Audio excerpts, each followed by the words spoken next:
Le vol du jour est plutôt calme, mais ce n'est pas toujours le cas. Une panne, des intempéries qui obligent à dérouter, des aléas qui s'enchaînent. Et c'est dans ce bureau que le téléphone sonne.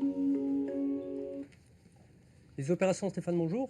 Le centre de contrôle des opérations est le point névralgique d'Air Corsica. Voilà. Écoute, un problème technique sur Calvi. Oui. Et donc on a fait intervenir la MECA, donc je te tiens informé de l'évolution. Tu n'as pas plus d'infos? Non, mais bon, déjà il faut débarquer. Hein. Ici, on gère en temps réel les impondérables inhérents au trafic des avions de la compagnie. François, oui. On a le Papa Zulu qui est en panne à Marseille. Ils viennent de débarquer les passagers. Papa Zulu, c'est quoi? C'est le Marseille Calvi. Affréter un avion en urgence ou mobiliser les hommes, c'est leur rôle. Apparemment, il peut y avoir un gros souci. Donc je voudrais voir avec toi la butée des équipages. Jusqu'à quelle heure on peut aller? La butée, c'est le temps maximum de travail pour un équipage.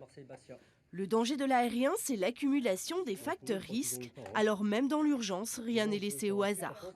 Le centre nerveux, c'est vraiment un suivi des vols et des problèmes qui surviennent. Donc il faut, après avec l'expérience, on y arrive. Mais c'est des décisions qui doivent être prises très rapidement et c'est sûr que c'est pas évident, quoi. On a des montées d'adrénaline qui sont assez importantes des fois.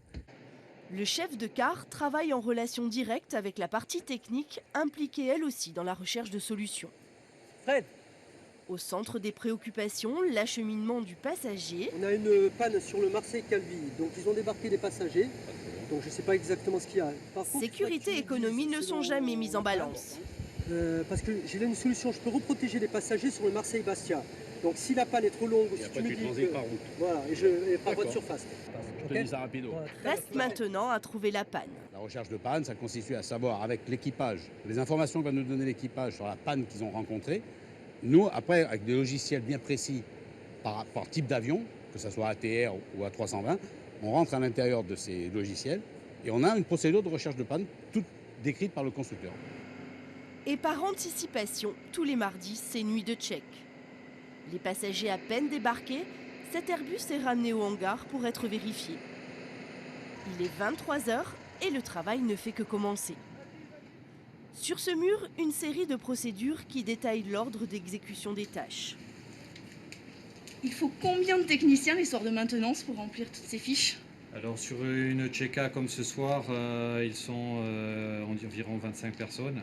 Et sur une grosse check-C qui dure 4 semaines, c'est 25 personnes multipliées donc, par 4 semaines. Et ça va durer jusqu'à quelle heure ce soir? Donc là ce soir on y est jusqu'à environ 5h, 5h30 pour livrer un avion à 6h. On y va? Allez.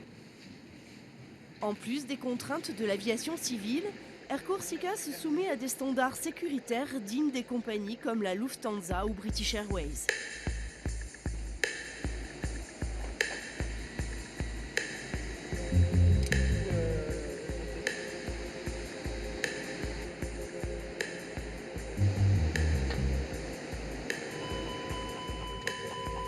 De vérifier qu'on a l'alarme en haut.